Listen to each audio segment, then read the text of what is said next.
with her long legs stockings and her skirts well up high. When she walks across the floor, grown men begin to cry.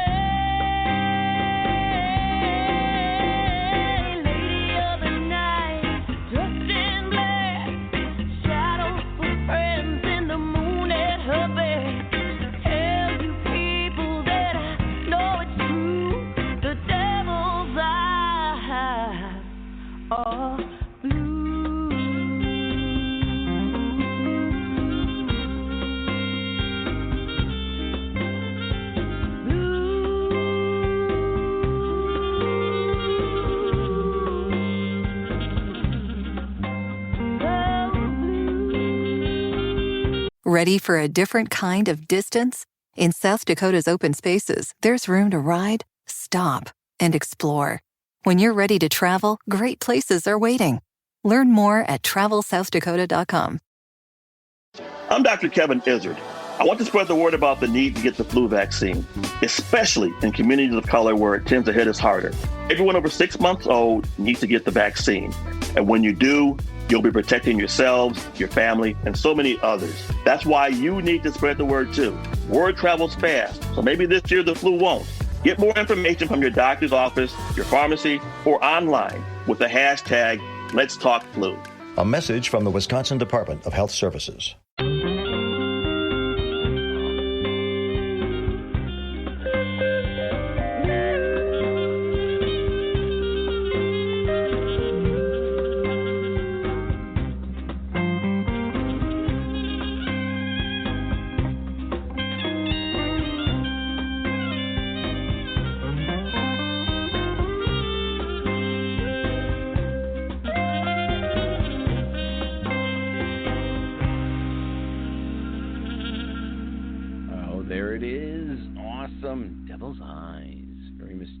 And very cool off of Alive, number 2 in the Roots Music Chart this week.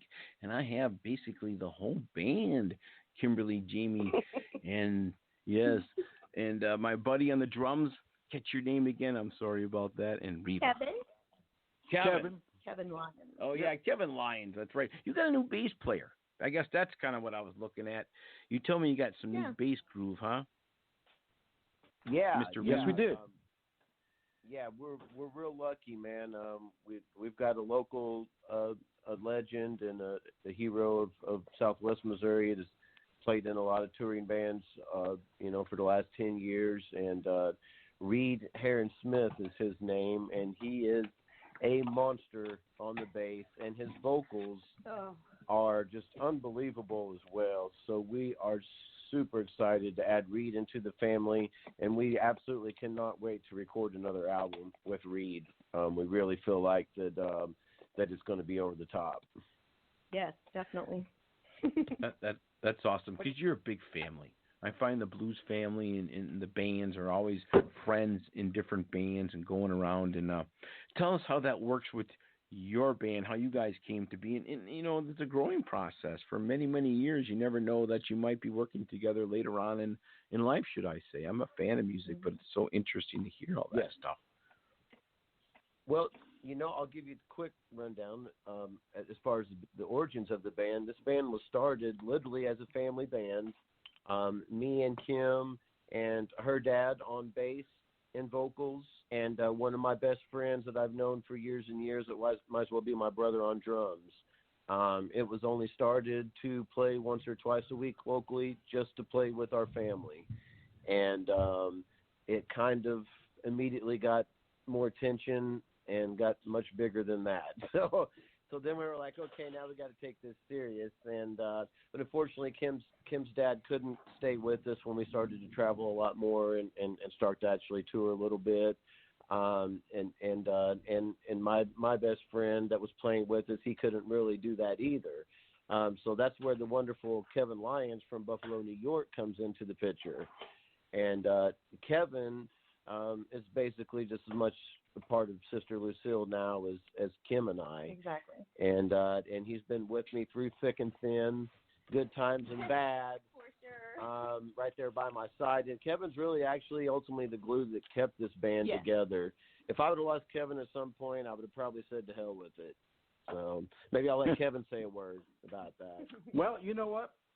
So I was playing with this other band for an IBC competition, right? So I'm sitting there watching these guys play, and I'm going, oh, this is cool. I'm sitting with my wife, you know. I'm going, you know what? What's going to happen?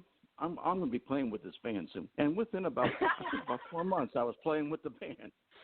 So it was meant to be. It was meant to be. Well, That's awesome. a great I didn't story. know that, Kevin. Yeah. You didn't know that? No. I didn't know that exactly, but you told Chrissy that. I did. I knew it. You told me that before. Okay. Yeah. I was probably drunk or something when you told me. Well, and then I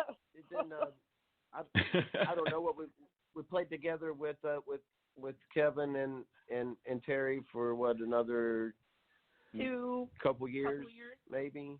Yeah. And 2015 is when Dad retired. And then Dad retired, and unfortunately Dad isn't with us anymore. He passed of cancer last year. So we're so fortunate and so lucky that we did get to play music with him and start this band with him. So we kind of carry the band on in his name and his honor. But then that's when we added Eric Gwynn, who's playing on the album. So that's who you're hearing, you know, when you listen to the tunes. And Eric and Kevin had actually previously known each other and played with each other for like 15 years or something like that. So it was a no-brainer, and it was an instant badass rhythm section as soon as he joined the band. You know, and as far as our connection with Memphis, I mean, we went down there. Jamie and I started going there in about 2011.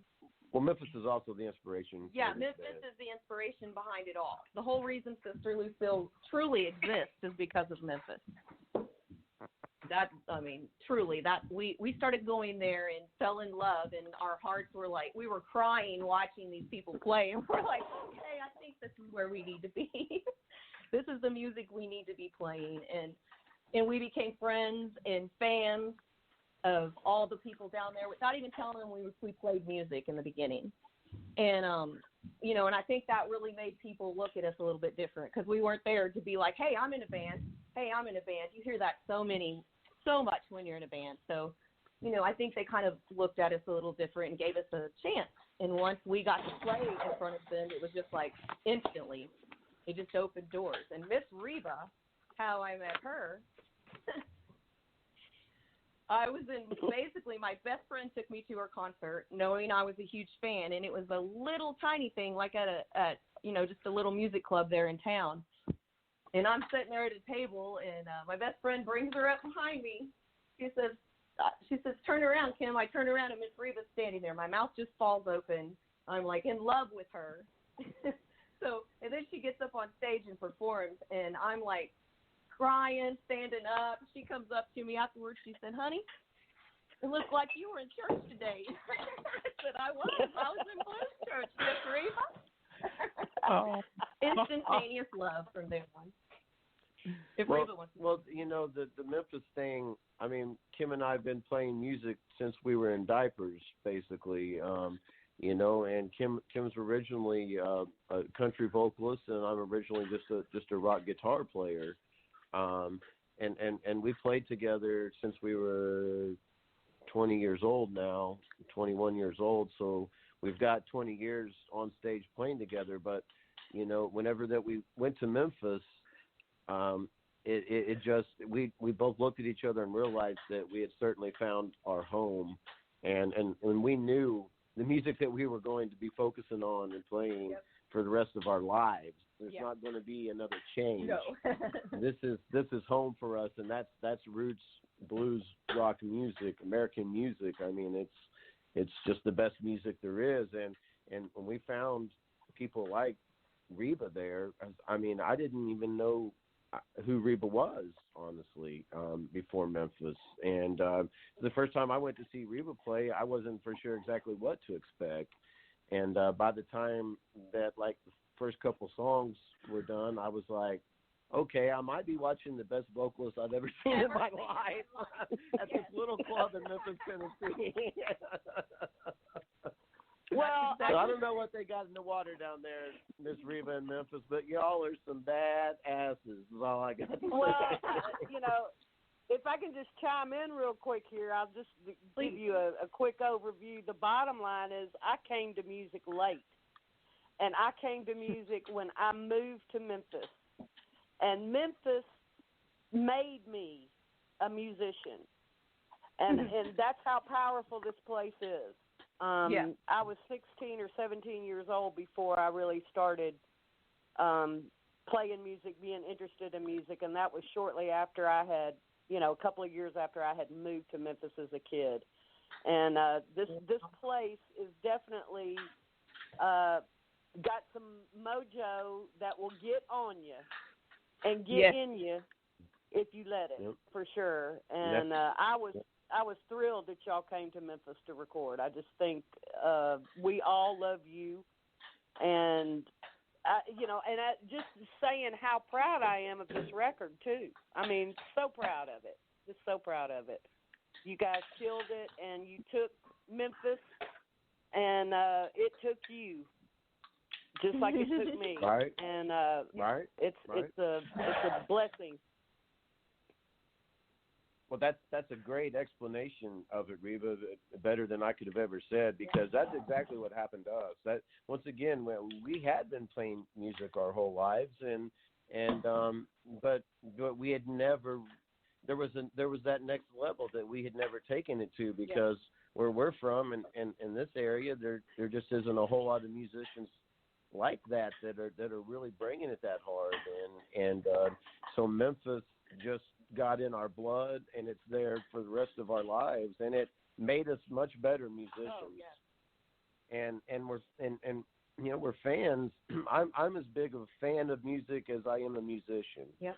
I know some musicians don't hardly listen to anything but their own music, and other musicians, that's all they do is listen to, and so I'm one of those people that I love to listen to other people's music. I hardly ever listen to my own. And so there's all that variety in Memphis. There's a smorgasbord of music. I didn't do anything but listen to Memphis musicians for like several years straight, basically. Yeah. And I think it kind of shows in our album. It's not country, it's not rock, it's not complete blues. It encompasses them all, just like you said, Miss Reba. Yeah. Yeah, it took all of our which is in other places, it may not be quite so welcome to be a renegade, independent type person, but in Memphis, that is exactly what we are here. A bunch of renegades. That's right. And I fit in perfect. You gotta love that. And Richard Cushing was on my show about 2-3 weeks ago, and he was telling me about that he has all these open jams. Artists come all the time, and they just play with him everywhere. Yep.